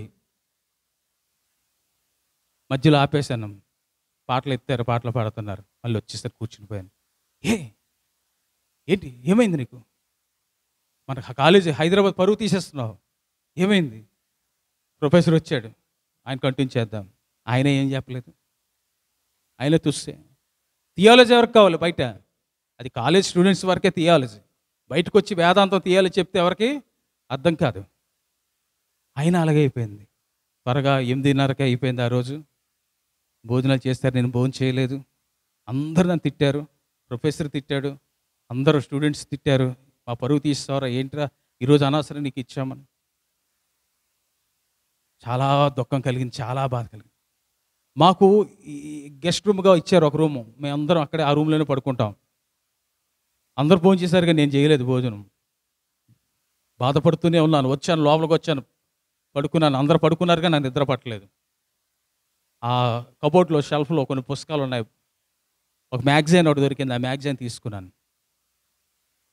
ఆ బెడ్ లైట్లో అలా చదువుతున్నాను. అతిక్రమములను దాచిపెట్టుకున్నవాడు వర్ధెలడు, దానిని ఒప్పుకొని విడిచిపెట్టు. వర్ధెలడు. నేను ఎందుకు ప్రసంగం చేయలేకపోయాను, వాక్య సరిగ్గా చెప్పలేకపోయాను, నాలో ఏ అతిక్రమాలు ఉన్నాయి? వెంటనే ప్రార్థన చేయడం మొదలుపెట్టి స్టార్ట్ చేస్తాను. వెంటనే ఇంకా ఆగలేదు, ఆలస్యం చేయలేదు, నిమిషంలోనే ప్రార్థన చేయడం మొదలుపెట్టాను. ప్రార్థన చేస్తూ గట్టిగా కేకలేస్తున్నాను, ఏడ్చేస్తున్నాను. ఫ్రెండ్స్ వచ్చి తిడుతున్నారు, ఏయ్ పడుకో, ఏంటిది గోల? బయటికి అరవలేక, ఏడ్చుకుంటూ, కన్నీరు కారుతూ, చీమిడి కారుతూ, తుడుచుకోలేక అలా 3:30 వరకు ప్రార్థన. శరీరం అంతా కాలిపోతుంది, చెమటలన్నీ కారిపోతున్నాయి. అలాగా నిద్రలోకి వెళ్ళిపోయాను. మరలా 3:30. వెంటనే 5 గంటలకు మళ్ళీ మైక్ పెట్టి పాటలు వేస్తారు, లేచిపోయాను. ఉదయకాల సర్వీస్ ఉంటుంది అనమాట. ఉదయకాలం కూడా ధ్యానం. బ్రదర్ నేను మాట్లాడతాను ఉదయకాలం. నిన్న రాత్రి కంపు చేసేసావు, మొత్తం అంతా కూడా మన హైదరాబాద్ పరువు పోయింది. ఇప్పుడు మరలా ఈ ఉదయకాలం ఏం మాట్లాడతావు? నాకు ఎందుకో మాట్లాడాలనిపిస్తుంది. మాట్లాడాను. దేవుడు చక్కని స్వరాన్ని ఇచ్చాడు, అద్భుతంగా మాట్లాడాను. బ్రేక్ఫాస్ట్ అయిపోయింది. 9 గంటల నుంచి ప్రీచింగ్, మళ్ళా గ్రామాల్లోకి ఇంటింటికి ప్రచారం చేస్తూ అలాగే వెళ్ళిపోతున్నాం. సడన్గా ఒక ఇంటి దగ్గర ఒక ఆమె బయటకు వచ్చి, అయ్యా మా కోడల కోసం ప్రార్థన చేయండి నన్ను. ఏమైందమ్మా అని. పిల్లలు లేరండి, అమ్మాయి అదొకలాగా ఉంది, ఎంతో కాలం నుంచి పిల్లల కోసం చూస్తున్నాం, ఎంతోమంది తీసుకెళ్ళాం, ప్రార్థన చేయండి. తల వంచుకొని ఉంది. అమ్మ నీ పేరేంటి అమ్మా అన్న. విజయలక్ష్మి అన్న. సరే ప్రార్థన చేస్తా, కళ్ళు మూసుకున్నాను. ప్రార్థన చేస్తుంటే ఒక్కసారి తలలాగా అన్నది, జడ ఓడిపోయింది, జెత్తేలాగా వచ్చేస్తుంది, కళ్ళు ఎర్రగా నిప్పుల్లాగా అయిపోయి, విజయదుర్గా అన్నది. నేను విజయదుర్గా అన్నది. ఎంత తల మీద చేయి పెట్టి బాగా ప్రార్థన చేస్తున్నప్పుడు నా ఫస్ట్ టైం అనుభవం అది. ఆ రాత్రి పశ్చాత్తాప ప్రార్థన చేస్తున్నప్పుడు ఎటువంటి అనుభవం వచ్చిందో, కరెంట్ షాక్ లాంటి అనుభవం ఎక్కడి నుంచి వచ్చిందో, ఒక కరెంట్ షాక్లో నా శరీరం అంతా కరెంట్ షాక్ ప్రవహించి చేతుల్లోంచి ఆమెలోకి వెళ్ళిపోయింది, పడిపోయింది, నొరగ కార్చుకొని దొల్లాడు. నాకు అర్థం కాలేదు అప్పుడు మొదటి అనుభవం. నేను వెంటనే మోకాలు వేసాను, పడిపోయిన ఆమె మళ్ళీ చెయ్యేసి మళ్ళీ ప్రార్థన చేస్తాను. చెప్తున్నారు 5 సంవత్సరాల నుంచి ఆమెలో గర్భస్రావాలు అయిపోతున్నాయి, పిల్లలు పుట్టకుండా. ఆమెలో ప్రవహించింది ఆ దురాత్మ.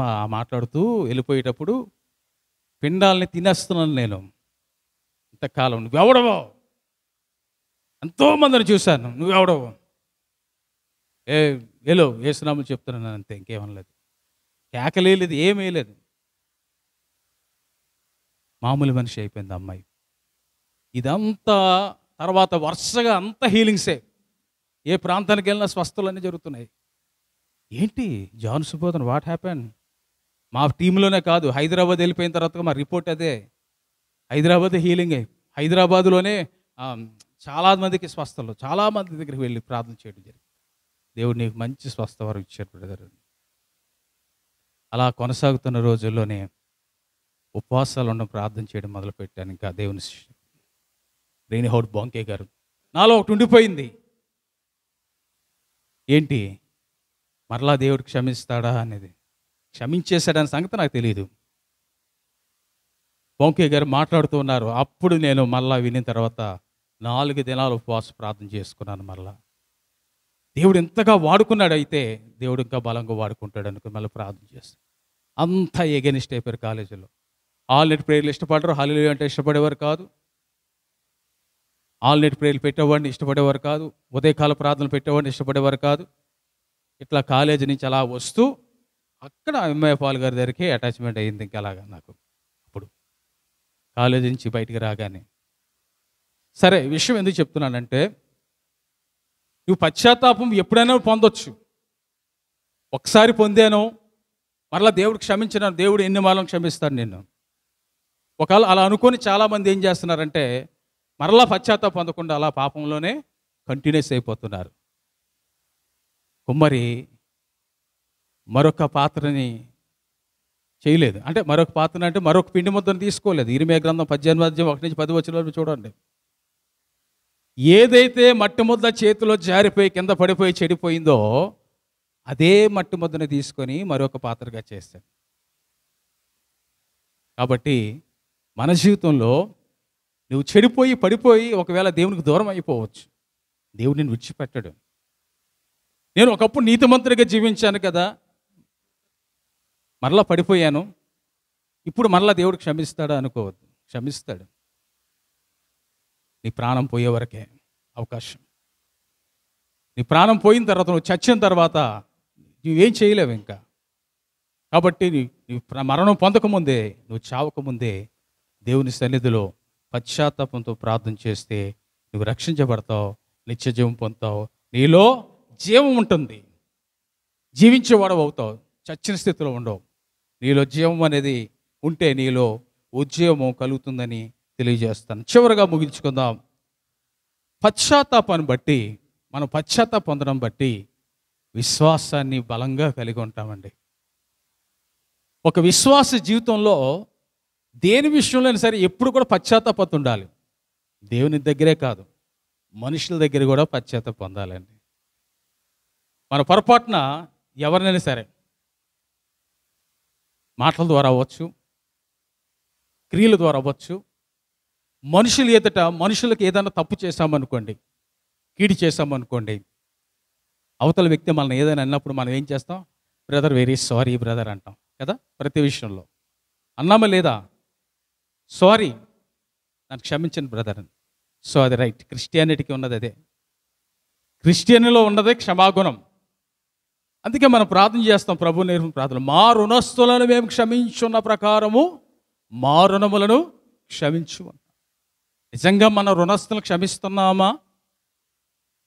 మన రుణస్తులు మనం క్షమించగలిగితే మన రుణములు కూడా దేవుడు క్షమిస్తాడు. అంటే మన పాపములు కూడా దేవుడు క్షమిస్తాడు.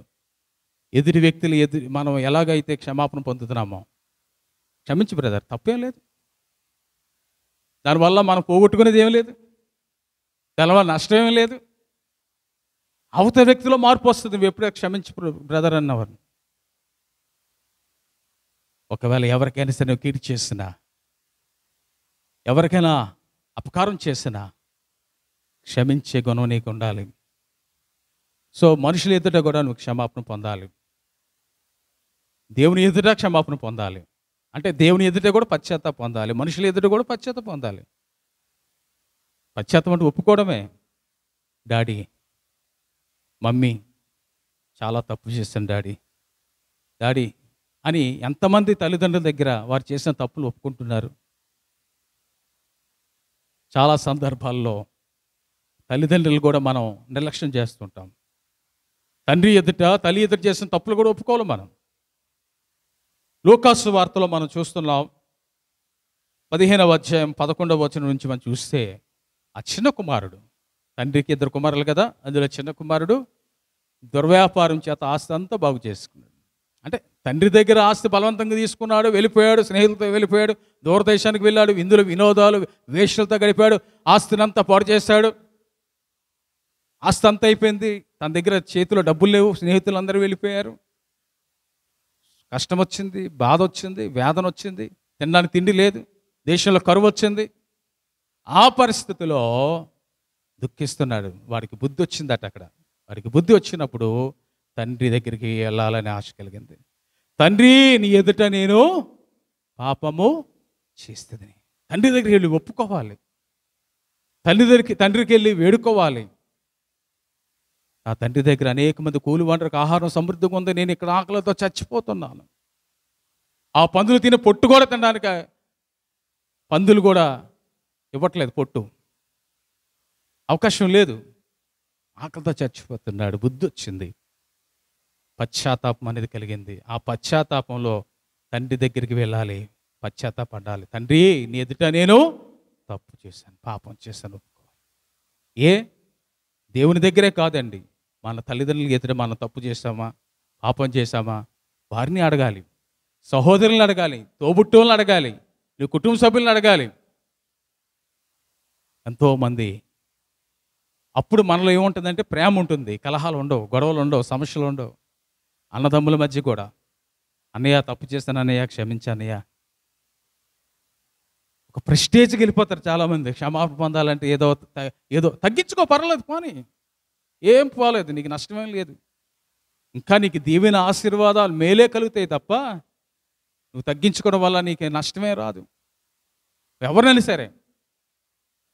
ఒకసారి ఒక ఆరాధన నుంచి వస్తుంటే, ఆ చర్చిలో నుంచి వస్తుంటే, ఒక ఆమె తన కుమారుడు, చిన్న అబ్బాయి అన్నమాట, చొప్పు తొక్కేస్తే, కాలు దగ్గర కాలుకున్న చొప్పును తొక్కేస్తే చొప్పు తెగిపోయింది. ఆ తెగిపోయిన చొప్పుతో ఆ బిడ్డని చితకబాజేస్తుంది.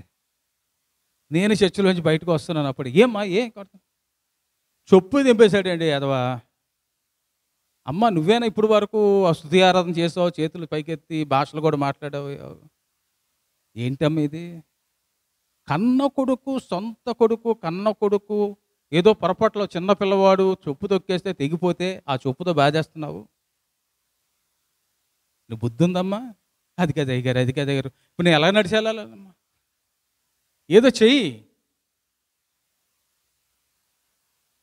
ఈ కొడుకును కూడా నువ్వు క్షమించలేని స్థితిలో ఉన్నావు. దేవుడు నిన్ను క్షమిస్తున్నాడు, నిన్ను నన్ను క్షమిస్తున్నాడు. మీ బిడ్డలను కూడా క్షమించండి. వారు ఏదైనా పొరపాట్లు చేస్తూ ఉన్నప్పుడు వారిని క్షమించండి. క్షమించే గుణం పెద్దవారికి ఉండాలి. పిల్లలు చిన్నవారిని క్షమించే గుణం. ఒకవేళ వారు పశ్చాత్తాపం పొందపోయినా నేను క్షమిస్తున్నామంటే వారు మరలా ఇంకోసారి ఏం చేస్తారంటే, సారీ మమ్మీ, సారీ డాడీ అంటారు. ఇంకా కుటుంబ వ్యవస్థలోనే రావాలండి పశ్చాత్తాపం, క్షమాగుణం. సంఘంలో వస్తుంది. అప్పుడు సంఘంలో సభ్యులు కూడా ఒకరినొకరు కలతలు ఉండవు, గొడవలు ఉండవు, సమస్యలు ఉండవు. అందరూ కలిసిమెలిసి ఐక్యతగా సహవాసంగా ఉంటారు. యేసు ప్రభు యొక్క శిష్యుల్లో కూడా ఇటువంటిది నేర్పాలని యోహాను సువార్త 17వ అధ్యాయం 17 గుర్తుపెట్టుకోండి, ఒకసారి చదవండి. యోహాను సువార్త 17:17 ఇది అందరికీ నోటెడ్ ఉండాలి. యోహాను సువార్త 17వ అధ్యాయం 17వ వచనం. సత్యమందు వారిని ప్రతిష్ఠ చెయ్యము, నీ వాక్యమే సత్యం. నీవు నన్ను లోకమునకు పంపిన ప్రకారం నేనును వారిని లోకమునకు పంపితిని. వారును సత్యమందు ప్రతిష్ఠ చేయబడినట్లు వారి కొరకే నన్ను ప్రతిష్ఠ చేసుకొనిచున్నాను. మరియు నీవు నన్ను పంపితవని లోకము నమ్మునట్లు నాయందు నీవును నాయందు నీవును నీయందు నేనును ఉన్నలాగున మనయందు ఏకమై ఉండవలనని వారి కొరకు మాత్రమే నేను ప్రార్థించట్లేదు, కానీ వారు వాక్యం వలన నాయందు విశ్వాసం ఉంచి వారందరూ ఏకమై ఉండవలనని వారి కొరకును ప్రార్థిస్తున్నాను. ఇదండి యేసు ప్రభు చేసే ప్రార్థన. తండ్రి, కుమార, పరిశుద్ధ ముగ్గురు ఏకమై ఉన్నారు. ఈ ముగ్గురుతో పాటు మనమును వారితో కలిసి ఏకమై ఉండాలని కాదు కానీ, విశ్వసించిన విశ్వాసులందరూ ఏకమై ఉండాలని ప్రార్థన చేస్తున్నాను. మనందరి కొరకు ఈరోజు తండ్రి కుడిపార్శ్వమున యేసుక్రీస్తు విజ్ఞాపన ప్రార్థన చేస్తున్నాడు. మనందరం ఏకమై ఉండాలని. ఏకత్వం కావాలి, సంఘంలో ఐక్యత కావాలి. ఒకరిని ఒకరు తప్పులు ఒప్పుకొని పశ్చాత్తాపం పొంది ఒకరిని ఒకరు క్షమించుకుంటే ఐక్యతలు, ప్రేమ ఇవన్నీ సంఘంలో వస్తాయండి. విభేదాలు ఉండవండి. ఎప్పుడైతే తగ్గించుకోలేదో, ఒకరినొకరు హెచ్చించుకుంటున్నారో, సమాధానం లేదో, ప్రేమ లేదో, పశ్చాత్తాపం అసలు పుట్టదు. పశ్చాత్తాపం చాలా ముఖ్యమైనది క్రైస్తవులకి. దేవుని ఎదుట ఒప్పుకోవాలి, మనుషుల ఎదుట కూడా కొన్ని సందర్భాల్లో మనం ఒప్పుకోవాల్సి వస్తుంది. అప్పుడే మనం విశ్వాసాలుగా ఉన్నట్లు లెక్క. ఇర్మియా గ్రంథము 3వ అధ్యాయము 22వ వచనం చదివి ముగించుకుందాం. ఇర్మియా గ్రంథము 3వ అధ్యాయము 22వ వచనం. త్వరగా. భ్రష్టులైన బిడ్డలారా,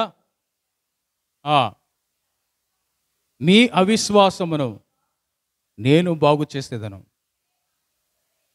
నీవే మా దేవుడైన యెహోవా,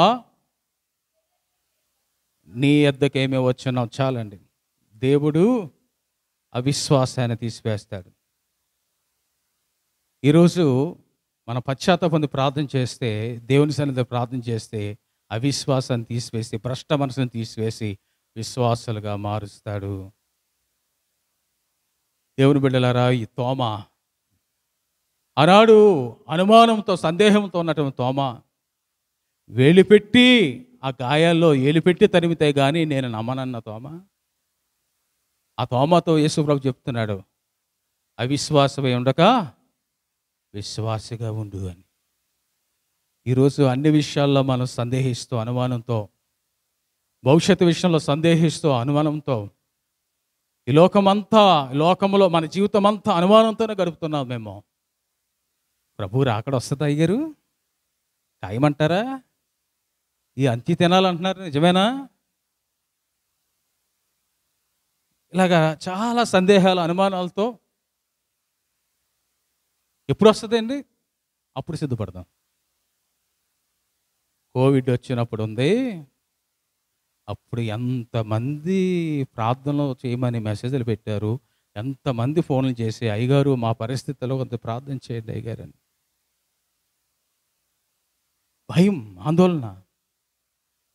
ఒక ఆమె అయితే అంటది, బ్రదర్ ఈ కోవిడ్తోనే ఇంకా రాకడ అంతమైపోయింది, ఇంకా ప్రపంచం అంతా. అంత అనుమానం? ఇది జస్ట్ ఏమంటారు, మొదటి టచ్ మాత్రమే. ఇంకా చాలా ఉన్నాయి ముందు ముందు. మంచి దినాల్లో జరగాల్సినవి జరగబోతున్నాయి. యుద్ధాలు చూస్తారు, భయంకర సూచనలు చూస్తారు, ఆకాశంలో, విశ్వంలో చూస్తారు, యుద్ధ సమాచారాలు వింటారు, భూకంపాలు ఎన్నెన్నో ఇంకా చూడవలసి ఉంది. సిద్ధపడు. ఎప్పుడు నీ సిద్ధపడమంటారు అయ్యగారు? ఈ రోజు నుంచే, ఈ క్షణం నుంచే మనకు సిద్ధపాటు కావాలి. ప్రభు రాకడ కొరకు సిద్ధపడదాం, ప్రభు రాజ్య వారసులను సిద్ధపడదాం. అది విశ్వాసం. ఏ విషయంలో విశ్వాసం కలిగి ఉన్నాం? నమ్ముట విశ్వాసమే. విశ్వాసం అనేది నిరీక్షించబడి వాడి యొక్క నిజస్వరూపమును అదృశ్యమైనవి ఉన్నవనుటకు రుజువునై ఉన్నది. అది అదృశ్యంగా మనకు కనబడుతుంది. ప్రభు రాకడ ఆలస్యమేతను కాదు. సిద్ధపడదాం. ఏ విధంగా సిద్ధపడాలి? పశ్చాత్తాపంతో, విరిగిన హృదయంతో, దేవుని సన్నిధిలో తప్పులు ఒప్పుకొని పాపక్షణ పొంది, ఒకవేళ ఆయన రాకడలో నిర్దేశకులుగా ఉంటే, పరిశుద్ధులుగా ఉంటే, ఏ పాపం మనలో లేనివారుగా, మాయా మచ్చలో డాగులు ఏమి లేనివారుగా మనలో ఉంటే ఎత్తబడే గుంపులో మనం ఉంటాం. అంతే. ప్రార్థన చేసుకుందాం.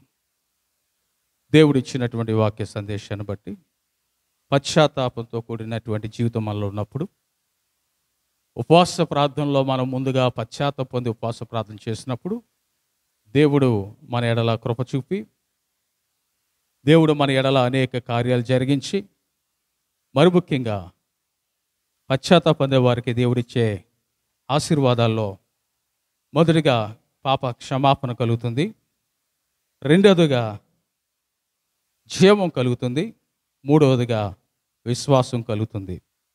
దేవుడు ఈ ఆశీర్వాదాలన్నీ మన జీవితాల్లో మనందరికీ అనుగ్రహించేలాగన ప్రార్థన చేసుకుందాం. దేవుని స్తోత్రం. ప్రియులారా, దేవుడు మన ఎడల ఆయన కృప చూపి అనేక కార్యాలు జరిగించాలని, దేవుడు మన జీవితాల్లో గొప్ప గొప్ప కార్యాలు చేయాలని కోరుతూ దేవుని సన్నిధిలో ప్రార్థన చేసుకుందాం. పరిశుద్ధుడ, ప్రేమగల మా తండ్రి, దయగల మా ప్రభా, దేవా నీకే స్తుతి స్తుతి స్తుతి స్తుతి స్తోత్రాలు చెల్లిస్తున్నాం. ఈ రాత్రికాల సమయంలో ప్రభా, సంఘాన్ని బట్టి, నీ బిడ్డలైన వారందరిని బట్టి స్తోత్రాలు, సేవకులను బట్టి నీకు వందనాలు. ఈ దినమునైనా మీరు మాట్లాడినటువంటి మాటలు ఫలింపు చేయండి. పశ్చాత్తాపం అనేది మా జీవితంలో మాకు అవసరమైంది. పశ్చాత్తాపంతో కూడిన జీవితం మేము జీవించినప్పుడు మా జీవితాల్లో మేము పొందే ఆశీర్వాదాలన్నీ మాకు కనబడుతున్నాయి. విశ్వాస భ్రష్టులు అవ్వకుండా ప్రభా, నీ రాకడ కొరకు కనిపెట్టే బిడ్డలుగా, నిరీక్షణ కలిగేవారుగా మమ్మల్ని సిద్ధపరచండి. ఇంకా క్షమాపణ లేని బిడ్డలకు క్షమాపణ అనుగ్రహించండి. జీవం లేని బిడ్డలకు జీవాన్ని అనుగ్రహించండి. విశ్వాసం లేని వారికి విశ్వాసాన్ని అనుగ్రహించండి. తద్వారా ప్రభా, రాబోయే దినాల్లో ఇంకా సంఘం క్షేమాభివృద్ధి పొందుటకు ప్రభా, నీవిచ్చినటువంటి నీ మాటలు ప్రతి ఒక్కరిలోనూ, ప్రతి ఒక్కరు హృదయంలోనూ ఫలింపు చేసి మీరే మహిమ పొందమని ప్రార్థన చేస్తున్నాం ప్రభా. అలాగే తండ్రి, నీకు స్తోత్రాలు చెల్లిస్తున్నాం ప్రభా. ఈ దినమునైనా ఎవరైతే అనారోగ్యంతో ఉన్నారో ప్రభా, ఏ సమస్యలతో ఉన్నారో వారందరి కోసం ప్రార్థన చేస్తున్నాం ప్రభా. నువ్వు గొప్ప దేవుడవు, ఆశ్చర్యకరుడవు, ఆలోచనకర్తవు, సమాధానాధిపతివు ప్రభా. నీ కార్యాలన్నింటినీ ప్రభా మా మధ్య జరిగించమని మీరే మహిమ పొందమని నజరేయుడైన యేసు నామములో అడిగి వేడుకొంచున్నాము తండ్రి. ఆమేన్. Thank you sir. లేచి నిలబడదాము. పరలోక ప్రార్థన ఆశీర్వాదంతో ముగించుకుందాం. పరలోకమందున్న మా తండ్రి, నీ నామం పరిశుద్ధపరచబడునుగాక, నీ రాజ్యం వచ్చునుగాక, నీ చిత్తం పరలోకమందు నెరవేర్చున్నట్టు భూమి యందును నెరవేరునుగాక. మాకు కావలసిన ఆహారం నేడు మాకు దయచేయి. మా రుణస్థులను మేము క్షమించిన ప్రకారము మా రుణములను క్షమించు. మమ్ము శోధనలోనికి తేక కీడుని తప్పించు. ఎందుకంటే రాజ్యము, బలము, మహిమ నిరంతరము నీవున్నావు తండ్రి. ఆమేన్. ఇప్పుడు మన పరమ తండ్రి అయిన దేవుని ప్రేమ, యేసుక్రీస్తు ప్రభువారి కృప, పరిశుద్ధాత్మ దేవుని యొక్క అన్యోన్య సహవాసము కూడొచ్చిన మనకు, మన కుటుంబాలకు, మన సంఘమునకు, మన చినముషవాడ ప్రాంతమునకు ఆయన సన్నిధిలో పాపములు ఒప్పుకొని పశ్చాత్తాపముతో కన్నీటి ప్రార్థనతో జీవమును విశ్వాసమును పొందుకొని ఆయన కొరకు కనిపెట్టు ప్రతి వారికి ఆయన కృపా సమాధానము సదా తోడైండి నడిపించునుగాక. ఆమేన్.